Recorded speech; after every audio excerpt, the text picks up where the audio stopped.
Hi, welcome to the first ever podcast from the military chapter of Silicon Slopes. We are going to be talking a lot about Veterans Day today and giving some tips and tricks on how to interact with veterans, giving some of our military connected folks a leg up on proper interaction with veterans. I'm Becky Guertler. I'm the chair of the military chapter for Silicon Slopes, and with me is one of our co-chairs, Lisa Duckworth. She's also a veteran, so she's going to be sharing some information from her perspective, and she was Utah's Veteran of the Year from Military Friendly this year. So congratulations, Lisa. We're celebrating along with you. Thank you. Very proud of you. Yeah. Yeah. So I know I'm really good at being a veteran. Now the Army, that was a constant struggle, but really, I'm definitely great at being a veteran.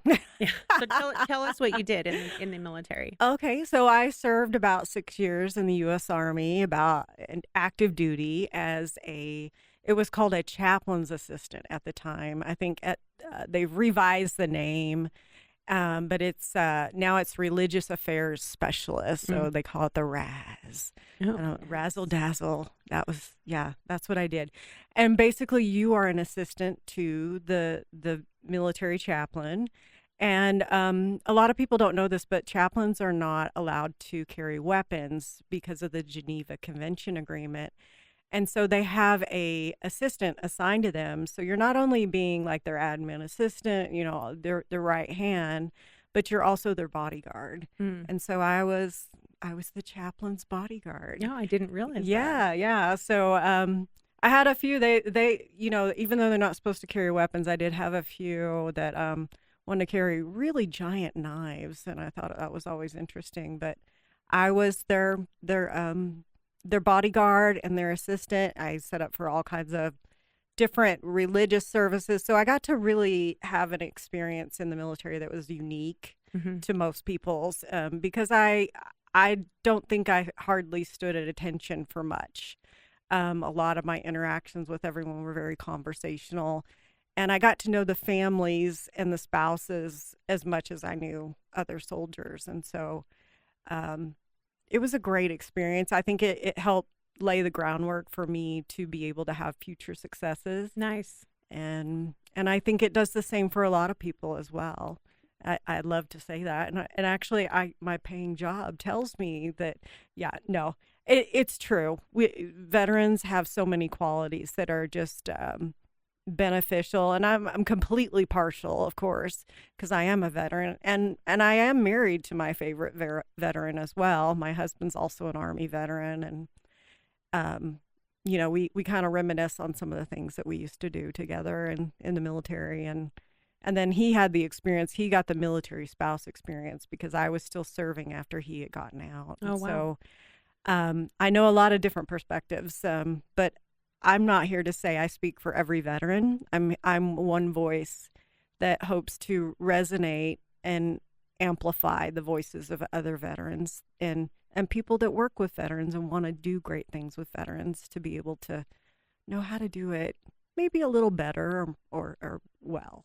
Yeah, no, that's great. And as the chaplain's assistant, I mean, I love that aspect of it because it throws in, a lot of people don't realize this, but the percentage of backgrounds and the percentage of different ethnicities that exist in the military are the same percentages that exist in other outside of the military in regular population, right?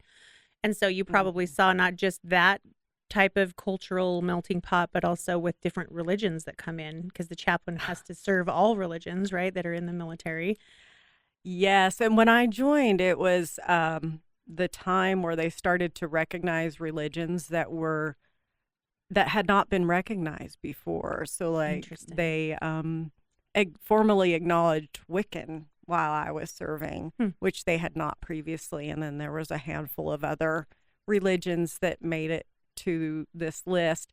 And I knew what everybody's when you join and you have your dog tags there, you actually have your religious preference printed on there. And so that information went into a report. So every time there was an alert, where an alert is when something is, kind of happening. You may be getting deployed or you're getting ready for a possible deployment. And so every time we had an alert, and I was in a rapid deployment unit at Fort Stewart, Georgia. Mm. And I was actually in the division headquarters for a while. I was with the 24th Infantry Division chaplain, and he reported directly to the general. And they were a big, just to give you some perspective of the unit I was in, it was the 24th Infantry Division. They were one of the big players in Desert Shield and Desert Storm.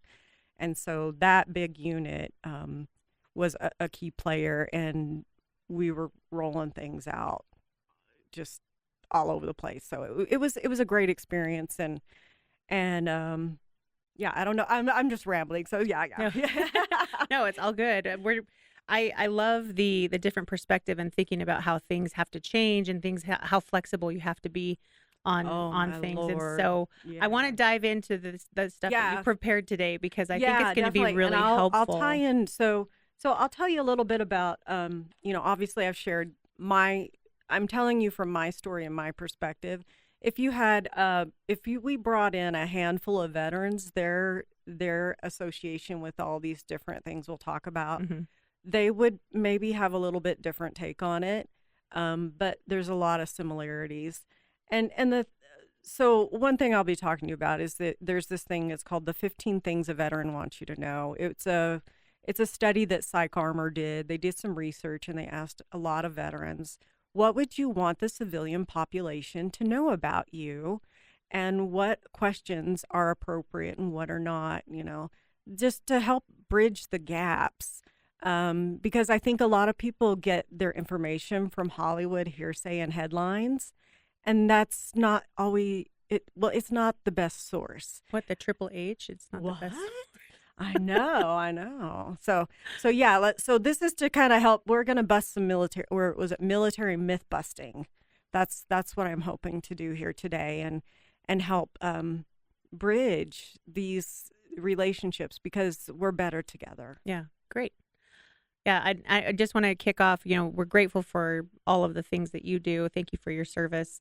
Back at you. I run the Veteran Business Resource Center for the state of Utah. So I've seen a lot of, we've talked with a lot of veterans, active duty, reserve guard, and spouses, including some Gold Star spouses and families. So we see a lot of it. And I think what you're about to share is going to be super helpful for a lot of people. So why don't we dive right in? I'd love to hear what you have to say. Yeah. So, well, one thing, let's see, I had some slides, but we're just going to use them as a guide. So, I mentioned a little bit about my background just to kind of give you an idea. So, I grew up, my mom is my favorite military brat, rest her soul. And, my grandpa was I was the oldest of many grandchildren. And so I got that one-on-one experience with my grandparents that some of my cousins just didn't get the luxury to have. And so my grandpa was a World War II and Korean War veteran, Purple Star. I think he had two, but I think somehow one of them developed legs and walked away. Darn it. But anyway, I grew up in the VFW halls in San Antonio, Texas. And I would spend lots of times there in the VFW hall, and I learned a lot about duty, service, and commitment. And, everywhere I went, there was some Army T-shirt, or I remember seeing all the sleeping bags in my grandpa's house and all that kind of stuff. And so he really instilled this pride of country with me, and seeing this as a really great, honorable pathway to take. And so, when I was, I'm trying to figure out what to do, I'm a young adult, and I'm just like, I'm thinking, it's a funny way of thinking, but I was like, should I go be a flight attendant? Should I go work on a cruise ship, or should I join the Army? And, the funny thing is I was like, well, wait, I can go have a lot of fun with the first two, but the Army's going to help set me up for the future. And that's really what I was thinking, long range plans. I did make a few good decisions in my 20s, and that was definitely one of them. And then the other one is I mentioned I'm married to my favorite veteran. And so that was the bonus I got, was being able to marry and stay married to my favorite veteran. And we're actually going to celebrate our big wedding anniversary next week. We're running off to Vegas to pretend it's our honeymoon again. Nice. So Love it. it'll be a great time. So, yeah, so just to kind of give you some ideas. So we're going to get into, you know, I don't want this to be the Lisa show. This is really here to help you. But one thing I often say is that I am the way I kind of got into my paying job with the state of Utah. And so I work with veteran employment, and what I do is I work with organizations, employers, just groups that want and have a special interest with the veteran military community, to either employ, train, or develop. And so that's where, you know, like I love working with Becky because she's helping all our veteran businesses get started or keeping them, you know, on the path to growth. And then whenever they get big enough and they need people to hire, that's where I come in. And so we are a very good team working together. We also have Mo Reeder that's part of our group, and he's like our education connection. Yeah, cyber sure. education. Yeah, guru. so between all of us, we've got a lot of ambition, and we're looking forward to doing some really great chapter events in the We've got future. some big things planned for next year, which Yeah. I'm excited to announce. But I wanted to ask you a couple of questions. Yeah. One of the things that you took advantage of was the vocational rehab program that veterans have taken advantage of. Yeah. And you got your business degree. You're in business management. I remember a lot about me. I love it. Yeah. I know my friends. I know. Good. But I know you have your master's degree as well. But could you talk a little bit about that experience and sometimes Ooh. the state of Utah actually goes above and beyond with their educational benefits, and so they've actually opened it up to Guard and Reserve members that they can take advantage of some of those education benefits, and then the VA made it so spouses could use the unused VA benefits. Can you talk a little bit about how that helped propel you forward? Oh yeah. Yeah, I think that would be a great thing for people to hear. Yeah, so definitely. So whenever I served in the military, I incurred some injuries during basic training and some other things too. And so when I got out of the military, I did have service-connected disabilities. And with that, they did, you know, they told me about this vocational rehab program. They call it Chapter 31 a lot.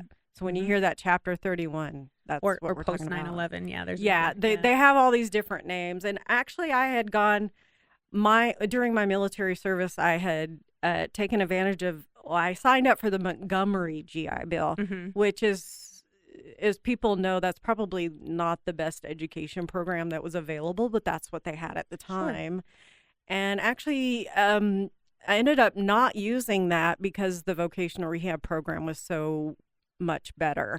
And what it did is it allowed me to go back to school. Like I had been going to college off and on all throughout. Like even before I joined the Army, I was taking college classes. I joined a little bit, you know, I wasn't 18 when I joined. I'll just say that.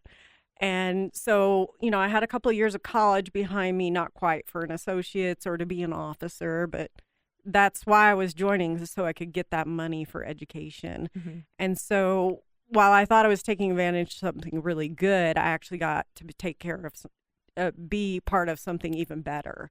And so what it did is they paid for my, you know, my bachelor. Actually, they first approved me for my associates, and I finished it so quickly and had a high enough GPA. I did a little sweet talking, I guess, and they saw. I helped them understand the return on investment, of course, but I was able to continue on and get my bachelor's degree at the University of Utah through the vocational rehab program, and I got a degree in business management. And it's been really beneficial. It opened so many more doors for me that had been previously closed. And I'd always had this passion. I was like, okay, I was a chaplain assistant in the Army. Not exactly the most transferable skills if you want to make a living wage, we'll just say. But human resources can be a really good place to be. And it took that people aspect, and I was able to still build upon the strengths that I had to be able to be a good HR person. And so that was my goal all along, was to enter into HR. And so I did that for many years. I joke now that I'm a recovering HR business partner because, because if anybody's ever had, they call it employee relations, but it sounds like that's all, hand holding and joyful. But in reality, that's usually has to do with corrective action and performance improvement, which isn't the most pleasant thing for most people. And so I have some horror stories, and so decided to kind of take a little pivot, I got tapped on the shoulder so many times. And I did some pretty cool things that are still in existence today. Like this is my bragging time, but Intermountain Healthcare has a military caregiver resource group that my friend Dawn and I started, and it's still going strong today. And Nice. So, whenever they have anything that we loop back around, I still get to work with them. And so it's very rewarding to see it keep going. See my little baby growing up, Yeah. I think that's great. Yeah. So I love it. Okay, I want to switch gears here just for a little bit and dive into these things, these myth busting, the myth busting that we're going to do I here. know. So let's talk about military culture competence, and how important that is. There are military, people that are in the military have certain beliefs, and I know that it's also some military connected folks, spouses and family members. There's traditions that they really hold fast to. So I want you to talk a little bit about these talking points about the military cultural competence and why that's important to know. Well, and I think a lot of people think, if you don't have experience with military, you're like, oh my gosh, what is this? This is intimidating. And like, do I need to stand at attention? Am I being respectful? This, that, and the other. And it's actually not much different. Like, every company has a culture. They all have underlying tones. And I have to put this on record, and too many dang acronyms. Because acronyms, like everybody's like, why does the military talk in code? Well, there's a reason for that. However, when you think about your business or your industry even, you are also talking in code. And so, let's give our military people a little grace, because we're doing the same thing right back at them. When they talk in code, guess what? When you start talking about like an SOP, they might know what that is. But if that's standard operating procedure. Yeah, so like ACE is one. I hear the acronym ACE used for so many different things, and none of them mean the same thing. Right. And it just depends on who you're talking to. And so the military is very much, it's Army just celebrated 250 years. A lot of our branches are celebrating these big milestones. America's 250, I mean, there's a lot of cool stuff going on. But one thing is that even though, just like anything significant in your life, these are things that remain part of who you are. Yeah. And so as much as you may be in it and, or away from it, it's part of who you are.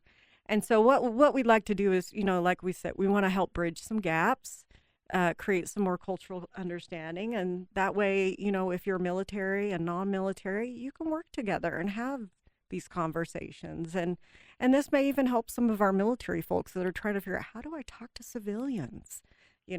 That's true. And that's a common thing, because stop standing at attention, first of all. At ease, be approachable. You all should, and you know what I'm talking about. And so what we're going to talk about, I mentioned PsychArmor did this study, and they said, what do you want civilians to know? And so I'm going to share that with you. Some of these things I was like, wow, this made the list, really? But it's important, and they did. And so we're going to acknowledge that. And then all these answers were, put together into 15 things a veteran wants you to know. Okay. So yeah, love it. Yeah. And I know it's questions are a big part of it, right? So asking the right questions, asking things that aren't going to trigger something or cause a scene or anything. And so one of the things is, have you served in the military? That's one of the first questions to ask. Yeah. But yeah, one go into number one. I love that. I love these talking points. I'll chime in as we go. Oh yeah.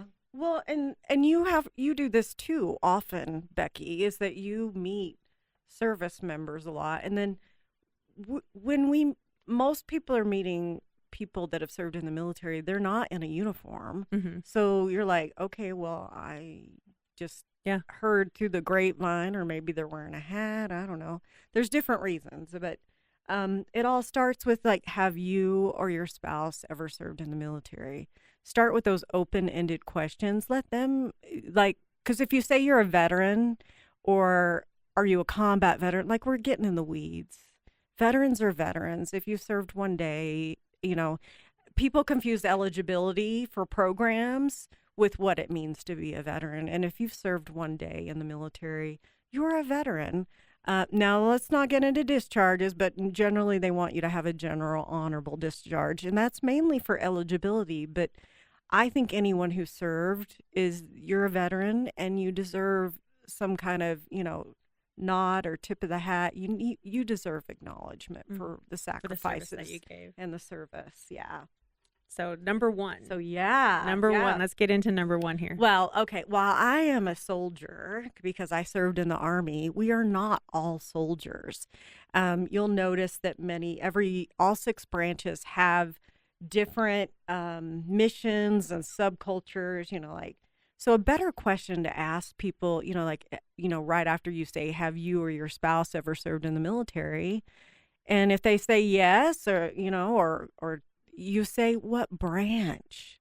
That helps narrow it down. And it also kind of gives the veteran an idea that, like, hey, wait, you're aware that it's not just one big blob of military. There's actually separate and distinct things. Because the outsider looking in, they kind of they lump us all together. And I get it, because I did too for the longest time. Yeah. So, yeah. And I'm going to throw out number 2 is that a lot of people some people don't recognize this, that the reserves, they are part of the military. Oh, absolutely. That's why when we say we serve veterans, active duty, reserve, National Guard, and military spouses of any of those, that's who we serve. And the reserves are part of the military. Right. And I'll be honest, I was active duty, and so being part of the reserves was not a part of my experience. And so I have a lot of respect for people that have been able to live a civilian life combined with reserve or National Guard military service. And so, you basically, to be part of the reserves, all branches have it. They have different reserve components. Utah, we have like Air National Guard, which is unique to us. And there's not those, Air National Guards are not everywhere. Yeah. And so I think Texas and Utah are some of the bigger places, and they kind of stick out to me because I'm originally we have the Army National Guard as well. I'm like, yeah. So, but they're all part of the military. They are. And so, when they're not in uniform, they're working their 9-to-5 jobs. And so that comes in play a lot with my role, and even yours too, as a Veteran Business Resource Center, is that we're helping them through different things they're trying to do to make it as a civilian, but also it's the soldier civilian military civilian. Yeah. See, correcting myself, I make mistakes myself because I'm Army, and I want to default to that soldier term. Yeah, and there are some civilians that are patriots, right? They're serving right alongside the military there too. Yeah, definitely. So, when you do come upon someone and you have questions, if they're open to that, you can ask them, are you open to any questions? And they can say yes or no. And don't get offended if they say no. It's just like you may not want to have a conversation with somebody at that moment, and it's okay to say no. I'm not up for that right now. That's okay. Just remember that. Definitely. When you're talking with people in general. Well, yeah. And then we can go to number 3. Yeah. Let's go for it. Yeah, go ahead. So a lot of people, that we're going with the Triple H again, Hollywood hearsay and headlines, but most roles that are portrayed in those groups they basically show infantry. And everybody goes through basic training, but not everyone in the military is infantry. That's a key component, and we have to have people that are able to go and fight and defend at a moment's notice. And everybody is taught those skills, at least in basic training. But then once you get out, you're doing, it's kind of a 9 to 5 job. Never, did I ever think, chaplain assistant was a thing. And I love that I was able to take advantage of that. But, for other people, like I met somebody yesterday, he's an accountant in the Marines, and he's also a recruiter. Yeah.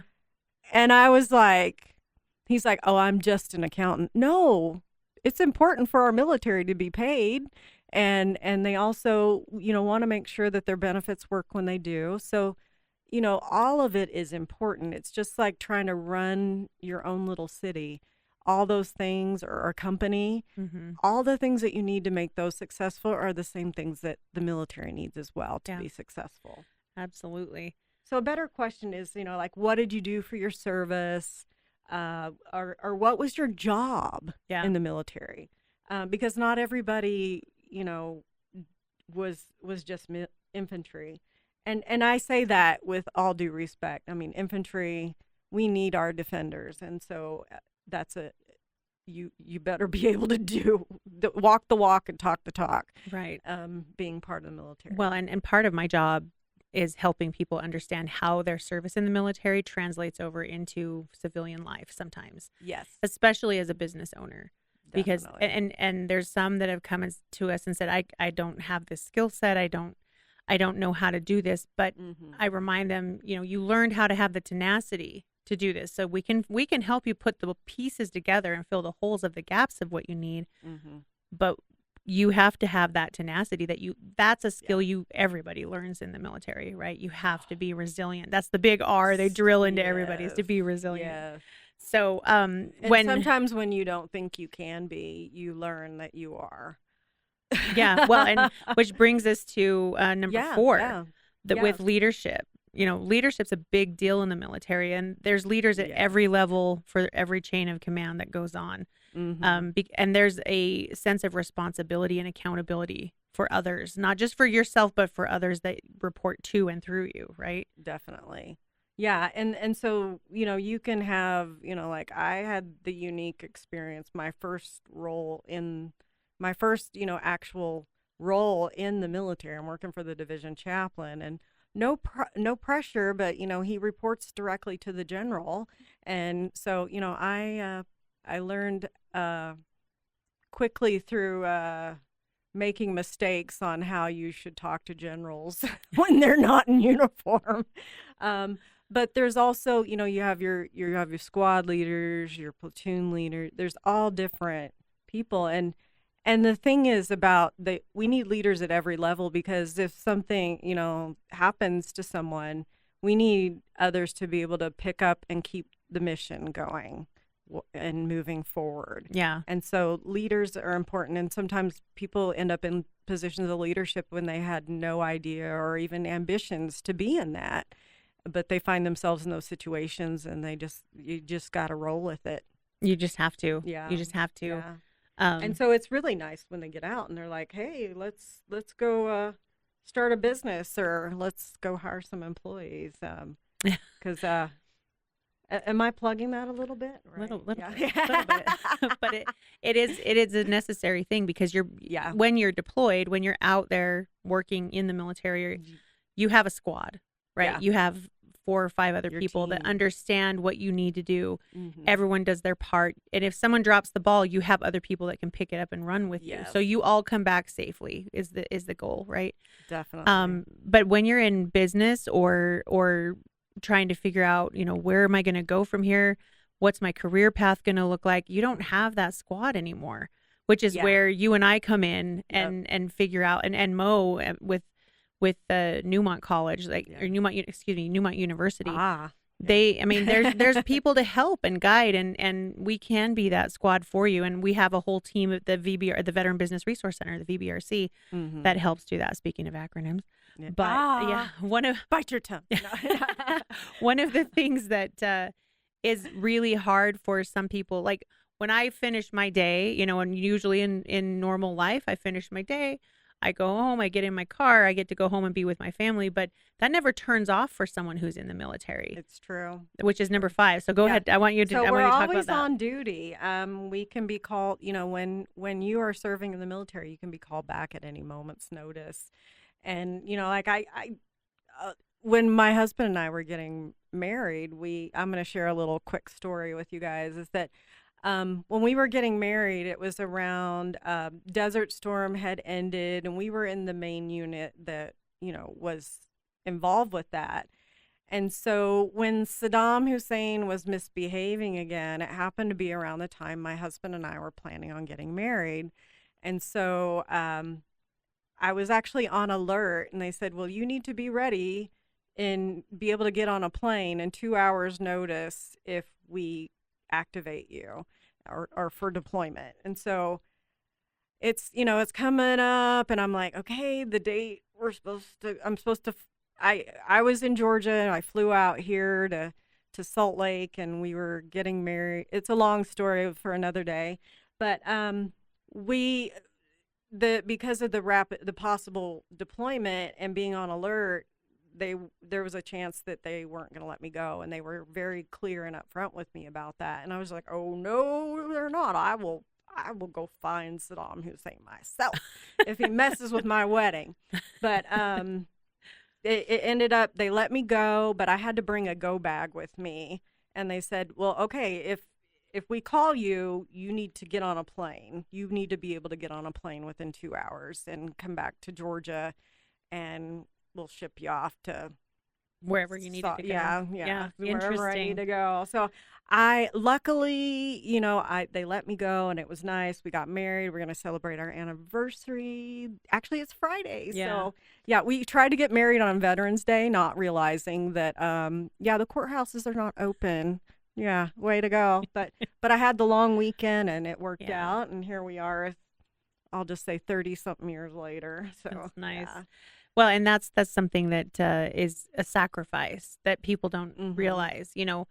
If and some people get it, in the business world. If my Right. business goes down, I've got to be there. I'm the one that has to, Mhm. steer it back into safety or whatever. But a lot of people who are employed, or they have a job, they don't have to get called back. Right. No. And they're at a moment's notice. Yeah. And even if you're on leave, even if you're on vacation, technically, like, you can get called back, which is it's a Yes. sacrifice that Yeah. every person, every soldier, every military member signs up for. So Yeah. I definitely would. yeah, Yeah, that was one of the definitely the hard things that was part of the military service for me, at least. Yeah. And and especially being part of a rapid deployment unit, the odds were just there. It was bound to sure. happen. Okay, so number 6. Yeah. Go ahead with number okay. 6. So, I feel like I should be like ready for my close up, but we take, people that have served in the military, we take a lot of pride in our appearance and our conduct. We walk the walk and talk the talk, basically. And so we are, when you're serving in the military, they literally have standards that, are up to the, millimeter type of accuracy.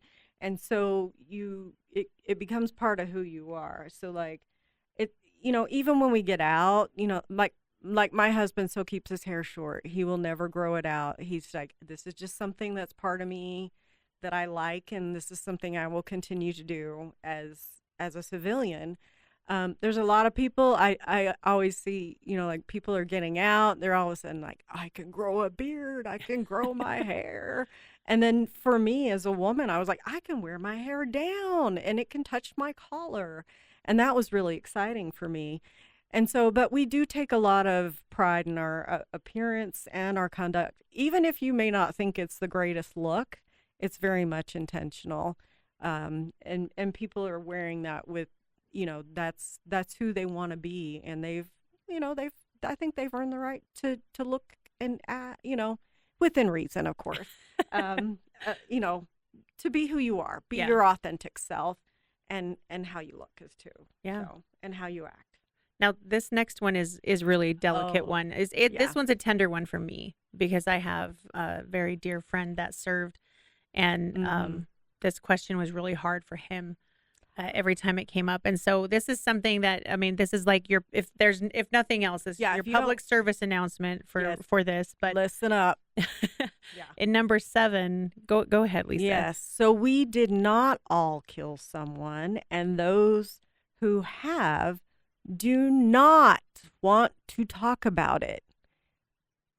Don't ever ask that question. Yeah, don't ask this question. It's just rude.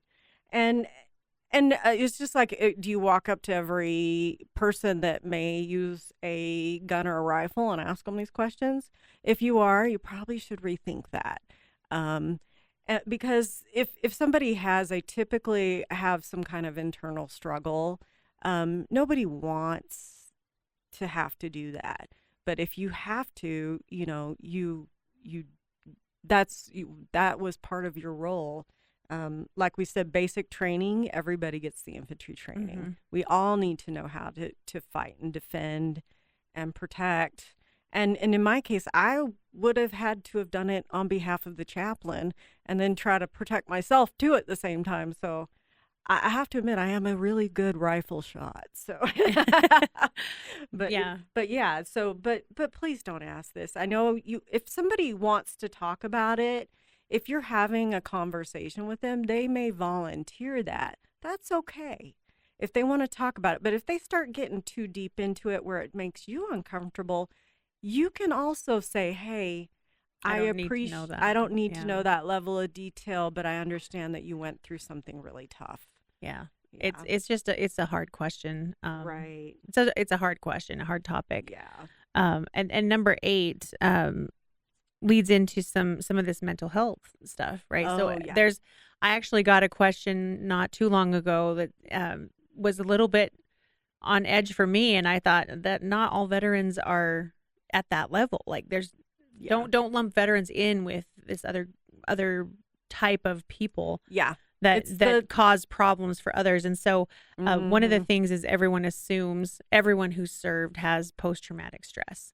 And I actually, when I'm working with our veterans, and when if we learn that they have something that they're dealing with, trying to get over, we try to flip this script to being post-traumatic growth instead of something that is called a disorder, right? Yes. Because it's not something that everybody has from serving in the military. No. So, whenever you're talking to someone in the military, number 8 is we do not all have PTS. And you notice we're saying PTS and not PTSD, because who would ever enjoy having disorder attached to them in any way? Mm-hmm. I mean, if it is if you're something you're struggling with or challenged with, yes, you're gonna, and that's the thing. It can go one way or the other. You can have growth. There's a lot of different things, but to say that every veteran has PTS is it's a false statement. It's just not accurate. It's an assumption. And I even know, I know a married couple that served in Afghanistan, and it was a husband and wife team, and you probably know who I'm talking about, but one of them struggles with PTS and the other does not. Mm-hmm. And they were in the same exact location and situation and conflict. And so, you can get, they're a married couple, and they that's their situation. And expand that out to even more people, you're going to discover that it's just, it's just not true. Yeah. And so number 9, coming up to number 9 is moving, kind of keeping, let's stay in that theme and stay in that vein for a minute. Yeah. But let's talk about invisible wounds and what that means. I would love for you to share what that means here. Okay. So invisible wounds are often, like you have some moral or some kind of injury. We'll just call it that. And some are things that are seen. Post-traumatic stress is obviously one of them.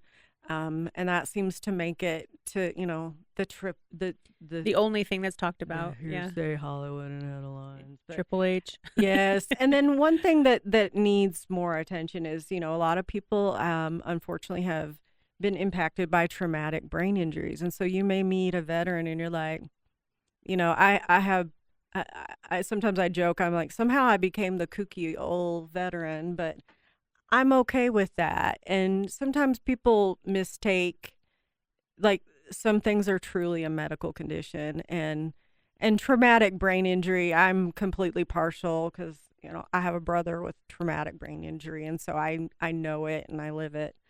But there's a lot of veterans that I've worked with in my former HRBP capacity, and there were a lot of times where they're like, just the wiring is different. And so they have to figure out how to make that, wire it to where it's their superpower versus a liability. And most people can do that. But there's also things, like there's some invisible wounds, there's depression. And obviously, we've all heard and know of, different types of substance abuse. And to be honest, when I look at these are basically signs of people that, things that may have happened as a result of being deployed to a war. However, it doesn't mean everyone. And so I think just like you approach your entire workforce and people you interact with on a daily basis, you're not assuming everybody's got a problem. You're assuming the best. And so we should do that for our veterans as well. Yeah. Not everybody is dangerous. No. Served. I mean, I joke a little that, like, I put "Let's Get Dangerous" on my LinkedIn, but that's more of a Darkwing Duck thing, actually. Yeah, so, right. No, but it's something to know, and these things are not just limited to military. Like I ran the state's one of the state's most successful coalitions for anti-drug and suicide prevention, and so we saw these same injuries coming from everybody, not just from the military connected, but it is something that to just be mindful of and be kind about. We don't have Live On Utah because it's not needed. Right. We have Live On and 988 for a reason. Right. And use it when you need it. Yeah, definitely. Yeah. Definitely. So this brings us to number 10, and I'm gonna preface this with one thing. When I meet with some of my veterans one-on-one, when I sit down with them, I have 2 rules and that I tell them, and they go, I have 2 rules for you to work with me.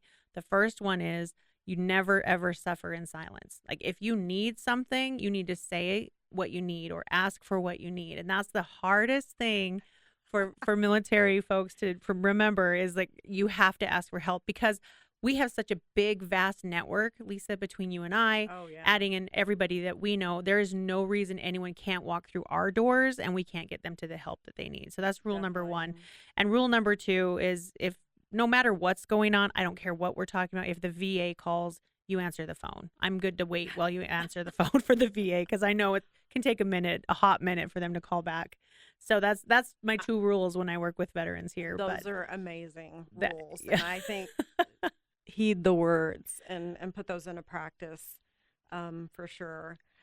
So number 10 is what they say is are what veterans have said collectively. And I will totally agree with this, partially because I'm a veteran. And also, I'm a Gen Xer, so I was the latchkey kid, Me too. I took care of myself. I was the youngest adult I think I ever was. So. Yeah, there you go. But it's really hard for us to ask for help. And so, while the military culture, it's based in service, sacrifice, and we're helping others. It's not about you. And so, whenever you do start to do anything for you, it can feel selfish. And you may be hesitant to do that, or you're just not comfortable. It's not something that comes natural. It's something that really, whenever I ask for help, I really have to push myself to do that. And I know a lot of veterans probably fit in that same boat. Well, I know for sure a lot of veterans fit in that boat. A little bit, yeah. Yeah. And so, but the thing is, we're here. Yeah. We're here to help you. We have a community.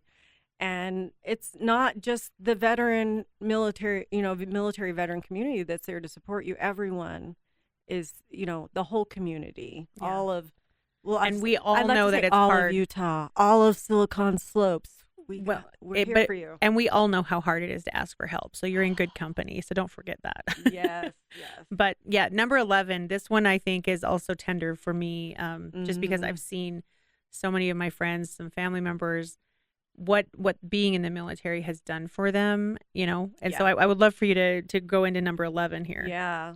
So, I mean, just like any significant life event, the military it changes us. Mm-hmm.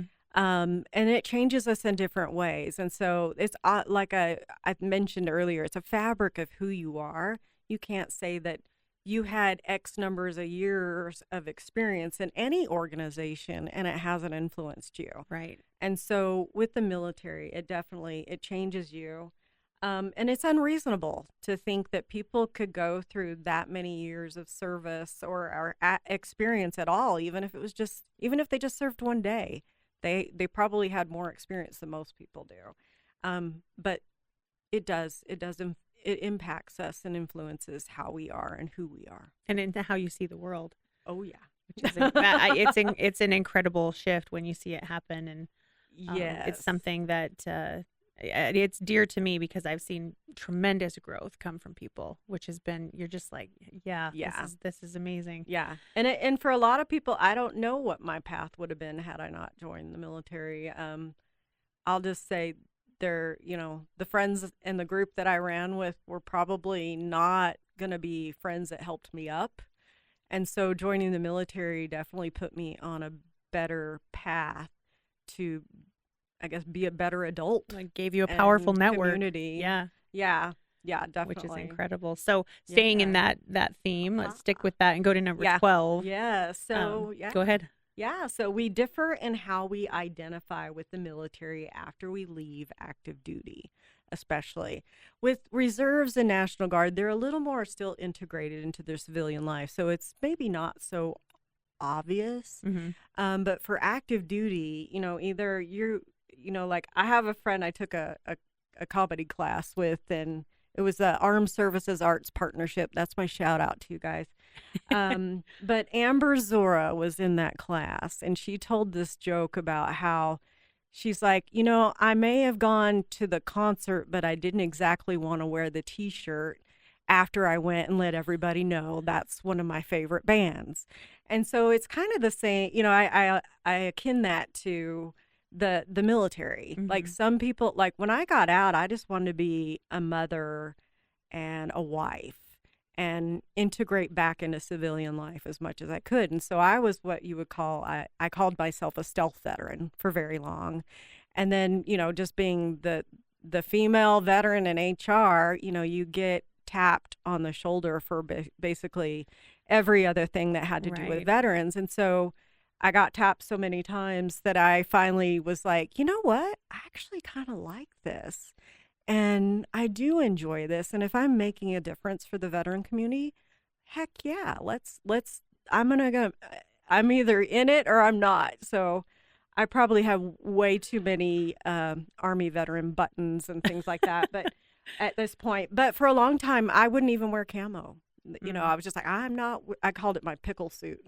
And so I was like, I have nothing to do with pickle suits at all. Like no camo for this girl. Mm. And if you see any images of me, there's probably some camo in it now.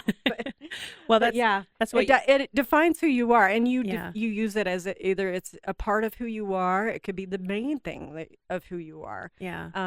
But it could be someone who wears a pin to somebody who wears a hat and a T-shirt everywhere they go.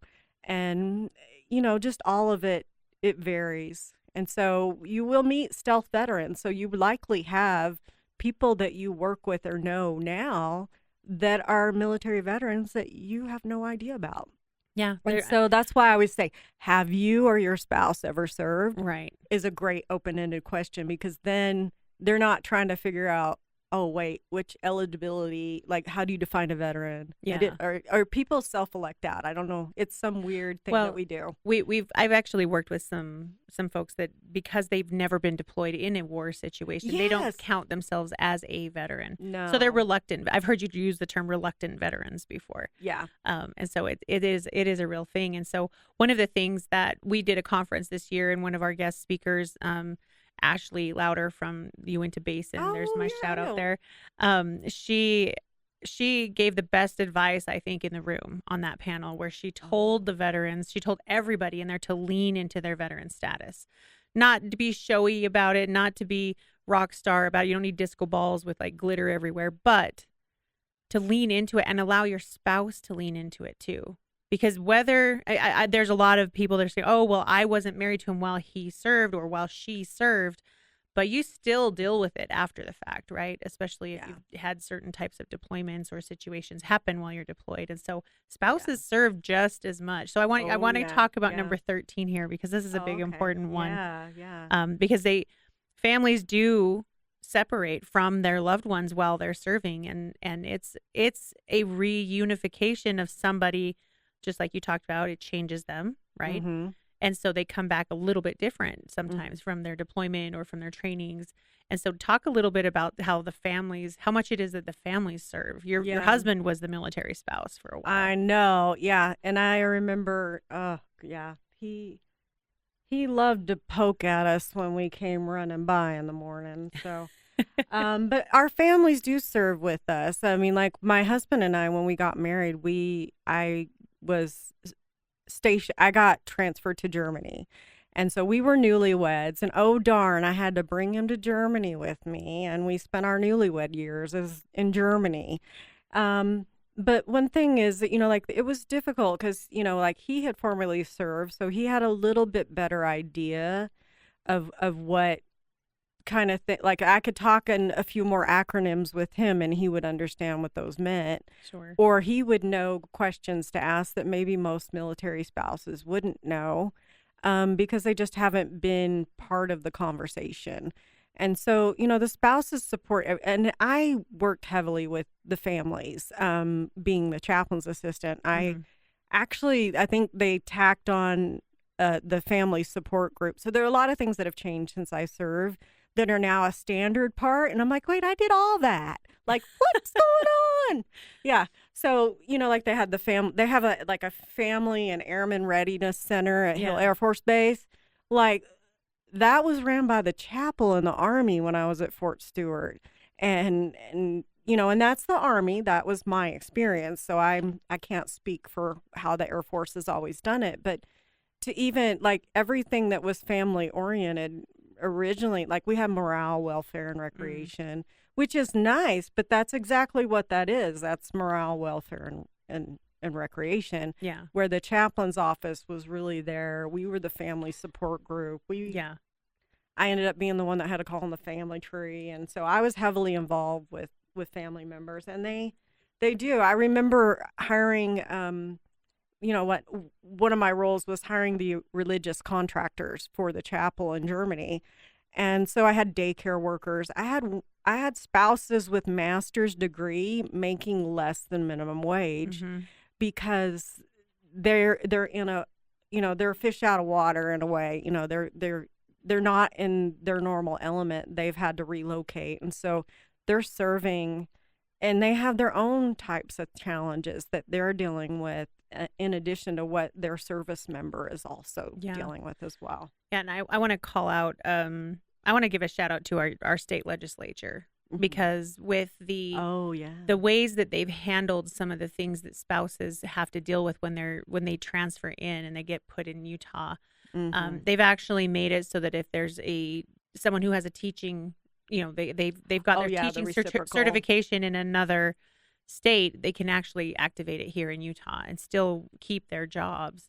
And they've really tried to focus on that, because the military spouses, on average, they're paid less than their civilian counterparts, and their wages are less. And that's done. That was a statistic from the Blue Star Families survey that the Institute for Veterans and Military Families did. Well, I know for a fact. Out of Syracuse University. And so you probably saw a lot of that. And so there's that's part of that military culture too, is supporting all of that all of those folks through all of that information that they're, with the comings and goings and all the things that are coming at them with hefty, long deployments versus weekend and all of those. Yeah, I mean, because if you have dependents while you're in the military, which children, then that will in essence, they kind of become a single parent there for a temporary period of time. Yeah. And in some cases, they just become a single parent, and because of maybe their service member didn't come back. And so Yeah. there's all these different situations. And so like my grandma was there with she had 7 kids and was married to my grandpa, and he went to 2 different wars. He was actually supposed to be at Pearl Harbor Wow. when that got bombed, but he was at officer candidate school and ended up dropping out because it hit him really hard that his entire unit was lost during that. And so he ended up not becoming an officer. But yeah, that's lots of stories. Yeah, Sorry, I'm like trying to go. There's a lot of stories out there like that. Yes. But the point is that families serve with them. So They do. if you know a military family and you get that inkling of like, maybe we should do something for them, you should probably listen to that. Do it. Okay, let's get on with number 14, because you and I could chat all day. Oh, I know. So number 14 is we would die for each other and we would die for our country. A lot of us, we've all written, those who have served have kind of written that blank check that's up to and including our life. And so, we do it. It's about the greater good. Mm-hmm. And that's a sacrifice that we have all kind of we've put our life on the line for our our fellow military members and also for our country. And it's just, I feel like my heart's warming up right now, but it's a feeling and it's a pride. It's an honor. I'm really glad I never had to cash that check. Yeah, me too. Yeah, I'm glad to be here today.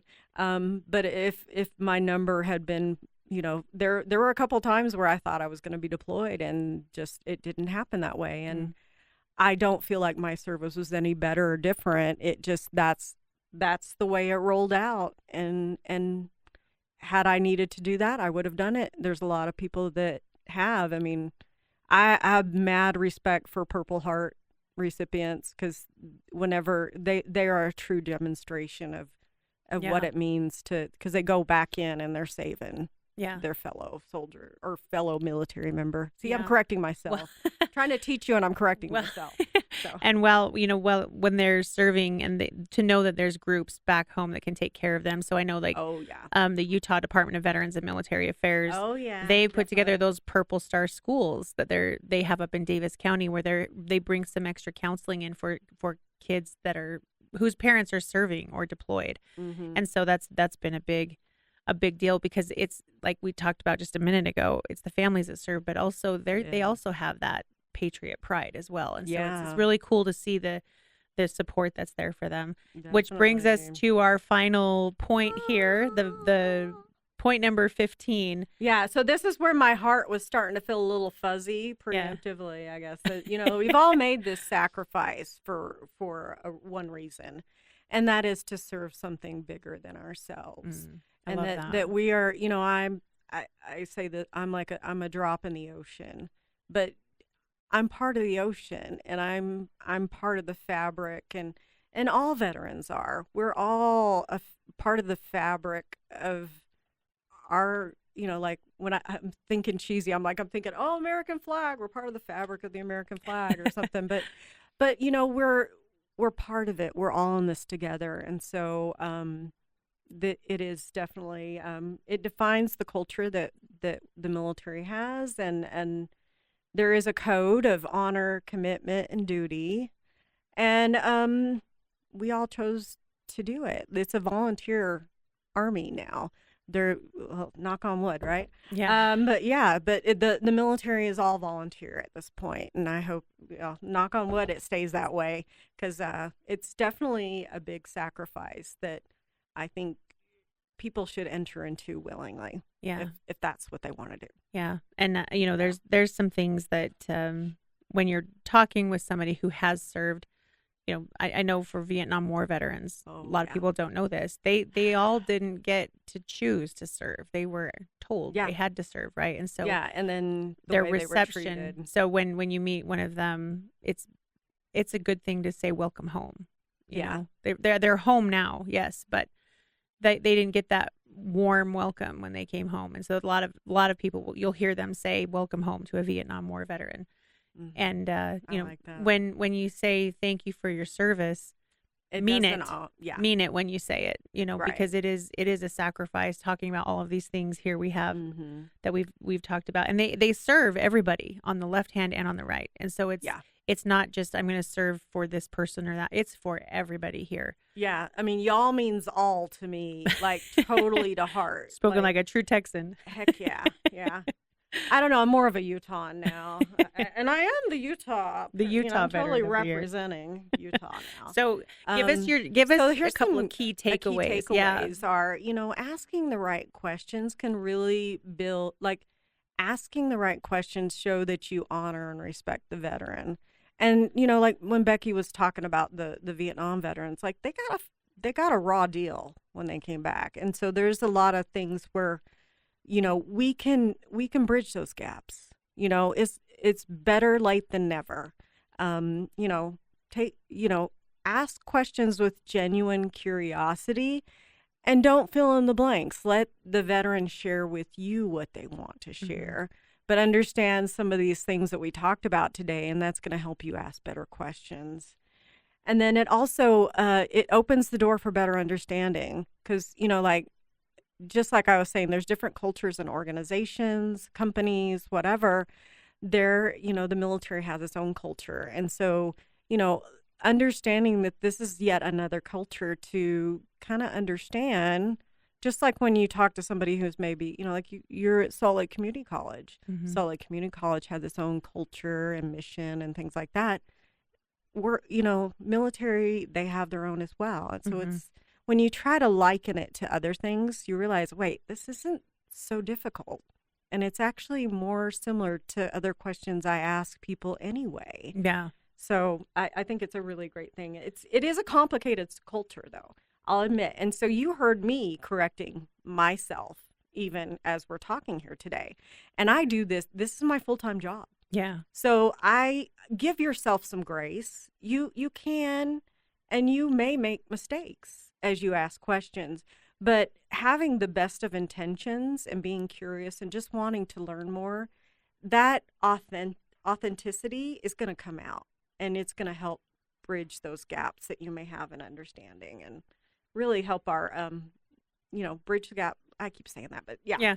Well, speaking of which, talk about this certification that people can get for the military community. Yeah. So SHRM, which is the Society for Human Resource Management, they have a foundation, and they've been partnering with USAA and some other big veteran affiliated and military affiliated organizations. But they have, it's called the Veterans at Work certificate. And so if you go to, it's shrm.org, and it's on their foundation, they do have a free certificate program, which I really enjoyed as a veteran myself. Especially because towards the end of it, you get to watch a basic training video. And a lot of the things that are shown in that, there's only one new element, which is the urban warfare. But everything else is exactly the same as what I experienced when I served. And so it's an interesting little preview. And it also, they go into more detail about building the business case, more in depth about questions you can ask, understanding how to set up a career path, and how military, affiliated people like to receive and hear communication. They structure and the basics and foundation of an organization are extremely important to military members. And the mission, having a clear-cut, defined mission is absolutely essential.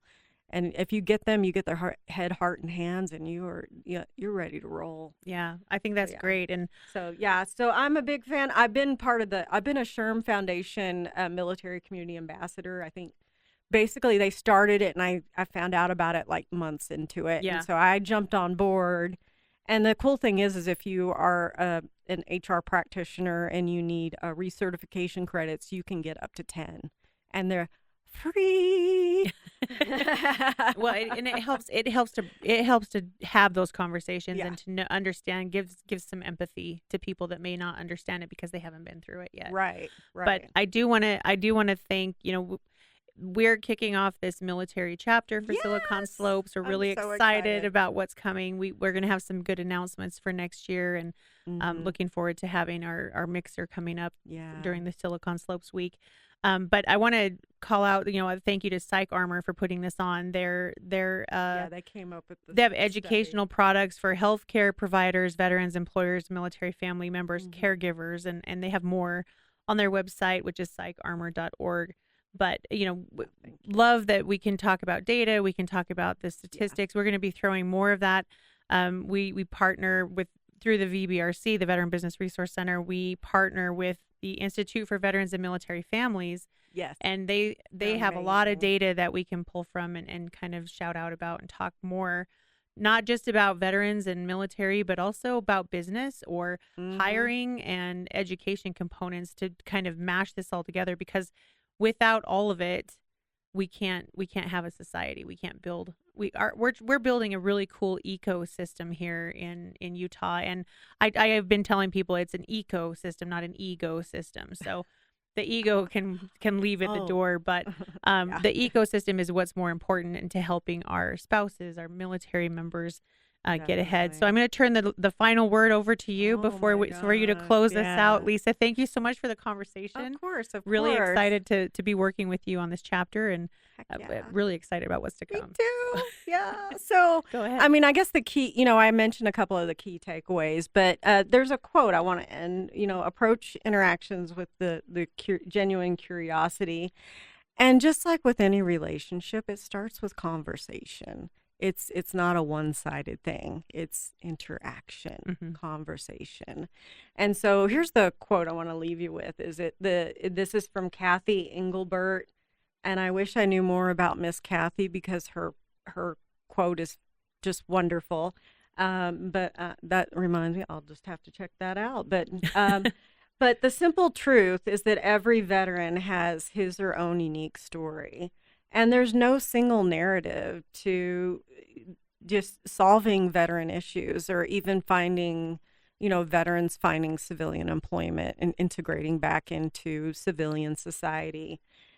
There's just no single solution. And so it's, we said this in HR a lot, is it depends.